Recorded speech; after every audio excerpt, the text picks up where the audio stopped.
I am trying to be fair here, but you can't gaslight us, sir. Don't gaslight us. I'm not gaslighting you. I'm telling you the facts. Do you deny those facts about that? Do you think they got Hunter Biden's name off ZipRecruiter? I don't, and I don't think the American people do either.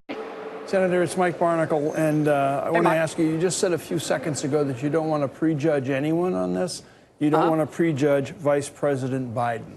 What would you prejudge Vice President Biden on when his involvement with Ukraine was quite active in 2016, late 2015? He was not flying solo.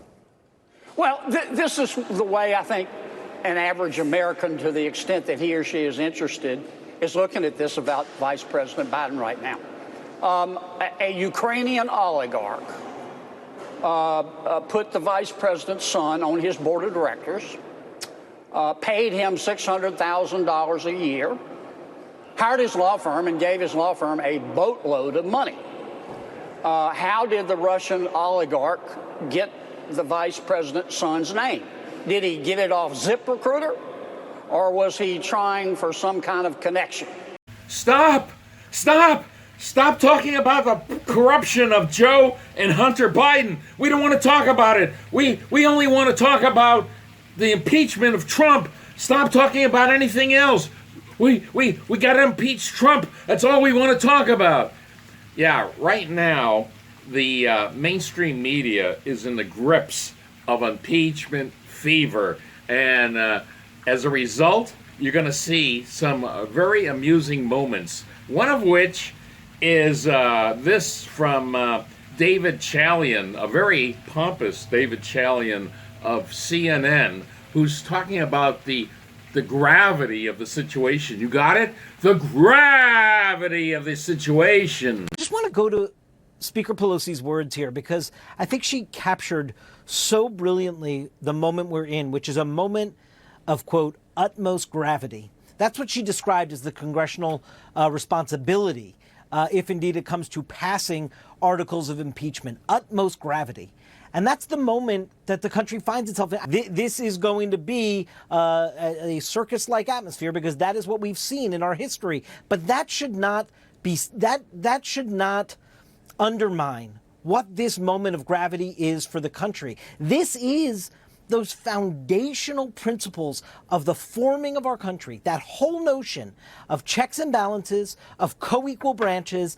That's what's being tested here. And what Speaker Pelosi says, yes, violation of law, but it's not just a violation of law. It is a breach of the president's constitutional responsibilities. That combination is what brings the House Democratic Caucus to this moment of utmost gravity. Got that? The utmost gravity. Well, now let's take a look this morning at Morning Joe with Walter Isaacson telling us that the facts of the impeachment don't matter. Let's just go ahead with it. We've got to have the impeachment. The facts don't matter. Walter, a lot happened yesterday. Give us your take on these momentous 24 hours that we've seen. I think there was a real sense that we've crossed a line here. For the fourth time in our history, we have a president facing an impeachment that's serious. And I think it's because it was pretty clear you don't need more evidence, you don't need more transcripts. Evidence? We don't need no stinking evidence. Now, let's take a look at a very, very sanctimonious Mike Barnacle singing the praises of the infallible St. Nancy of Pelosi. On Sunday, she flew to South Carolina and attended a funeral service for Jim Clyburn's wife, Emily. And she was deeply moved even further at that service. And she returned to Washington, D.C., knowing that the President of the United States, who she has always known lacks humility, she now suspects that he lacks even a conscience because of what he has done to rupture part of the fabric of the United States of America. And so yesterday, we saw Nancy Pelosi, Speaker of the House, standing up not only for her faith in the country, but her faith in the process of democracy. And I just think the human element here of this drama is just almost equally important to the act that she set in motion yesterday. Morning Mika also laid it on very thick for St. Nancy. I mean, she just too good for us. Oh, Nancy, you're so wonderful. Be sure to keep up with the impeachment. You're wonderful, Nancy. Well, in so many ways, I don't disagree with you at all. I mean, Nancy Pelosi is the woman of the moment right now at this moment in history. And I was watching yesterday and just found myself really caught up in it, having interviewed her for documentaries and also for my books. It is true that Nancy Pelosi is driven first by her faith. She's also extremely disciplined. She's extremely experienced at what she does. And if you ask her what the value it is that she brings to the table, she will say, I have supreme knowledge of the subject. She brings her knowledge to the table. She knows what she's doing. And as a result, she's a leader in this moment and is able to really raise the questions and bring together people and push this forward in a way that actually could have a measure of success in terms of being focused and being all about our country's national security. It really is incredible to watch. She's and she had such a huge day yesterday, and she just keeps going. She's got unbelievable energy.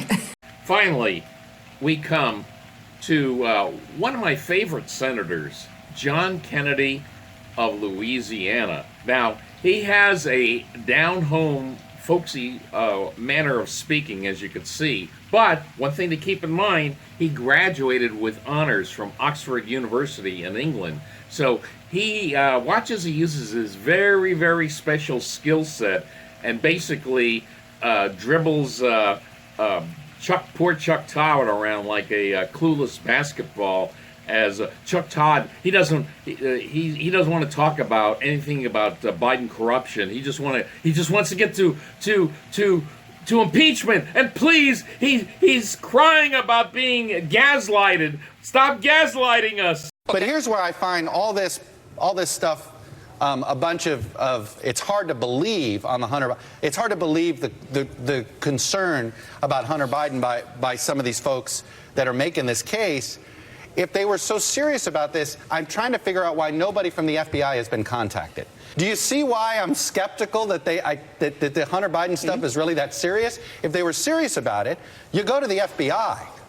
You don't go to an oligarch in Ukraine. You do realize, Senator, that a lot of people have attempted to look into this, and they haven't found a they're there to look into it.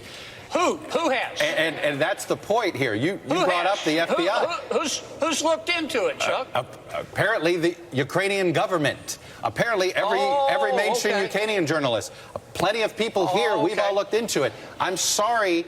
Wait, has MSNBC yes, looked sir. into it? You do realize you're looking for an outcome, not the facts. That's what you keep telling me. There have been 4 or 5 different entities that have found nothing here. Who? I just told you. And they're not good enough for you. They're not good enough for you. Wait, you said Ukraine. I said Ukrainian journalists have. The Ukrainian government has. I am trying to be fair here, but you can't gaslight us, sir. Don't gaslight us. I'm not gaslighting you. I'm telling you the facts. Do you deny those facts about that? Do you think they got Hunter Biden's name off ZipRecruiter? I don't. And I don't think the American people do either. I'm not alleging an impropriety. I'm saying we need to look into it. What I'm telling you is the President of the United States is the one who violated the Constitution, perhaps, not Hunter Biden. And Hunter Biden didn't do anything. We don't know if Hunter Biden even did perhaps anything. is the operative term, because and more you don't know. And more importantly. And I don't know because we haven't seen the transcript. And if you're going to be fair here, you're going to have to investigate everybody. And the president it's been done. And the former vice president. No, it hasn't, Chuck. Well, it hasn't, Chuck. We're going to have to leave it at... I'm not going to sit here and defend Hunter Biden and defend lobbying and defend any of that stuff. Maybe he should hire you. You're doing a good job, my friend. No, I'm not here to allow a false equivalency to take over, sir. That's the problem with our politics. Tell me why it's a false equivalency.